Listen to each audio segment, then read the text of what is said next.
Hi, and thank you for joining us. Today we have with us Dr. DeRose. It's a pleasure to have you here. Great to be with you, Kathy. What do you have to share with us today? Well, Kathy, one of the questions that often comes up when we speak about health is the subject of fasting. And I like to think of fasting as being the ultimate affordable remedy. Ah. You ever thought about that? No, I haven't, but that's a good point. Yeah. I mean, people are always trying to say, well, all these natural things, they cost so much. I got to buy this supplement or that one or Right. buy this special food. Well, fasting actually saves you money. As Wow. well as potentially helping your health. But a lot of people don't understand what that word What it means. is, yeah. What kind of fasts are they? A lot of times when people hear the word fast, they think of the most extreme type of fasting. And really the most extreme type of fast I've ever recommended as a physician is a water-only fast. For how long of a time? Well, I'd rather probably not give a lot of details. Right. And why I'm saying that is not that I haven't prescribed fasts for several days that are water only. Okay. I would only prescribe them in a medically controlled setting, if you will. Okay, At least I know sure. the patient. I know they don't have any electrolyte imbalances, Okay. mineral problems. They don't have any diuretics that they're taking, water pills. Sure. Because there's a number of things that could make that potentially very dangerous. Sodium could get very low, or potassium or magnesium.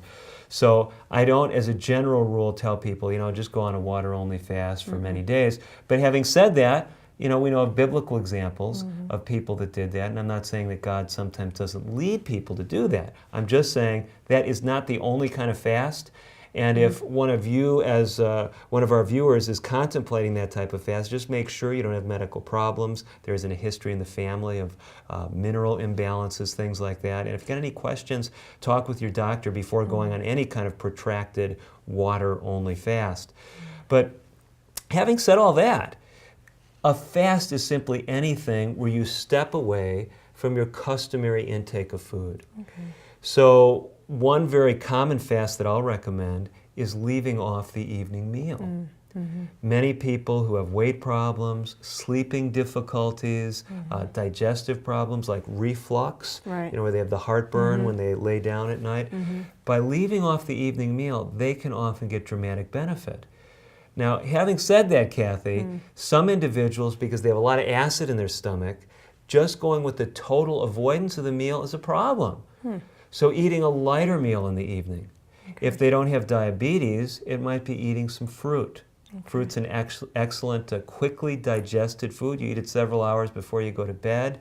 There's nothing in your stomach, so when you lay down, there's less that can come back up that swallowing tube. So that still could be considered a fast, even though they're just Yes, cutting back. it's Okay. a type of fast. Oh, that's good. So you may have heard of a fruit fast. Sure. Well, you can do a fruit fast every evening. Okay. You see, yeah. that's the And idea. even for a diabetic. Now, well, that's That'd be the different. catch. For a Okay. diabetic, the fruits often raise their blood sugar significantly. Okay. So those individuals, if they're going to eat a lighter meal in the evening, we typically say, stick with the vegetables. Okay.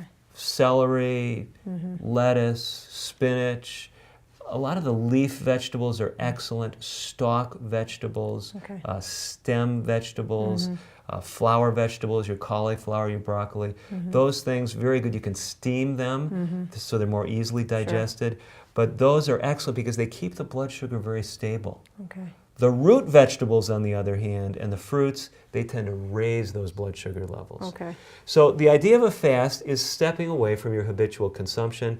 It can be, on one extreme, that total water-only fast, but it can be a whole variety of things in between, from leaving off an evening meal to eating just a lighter meal.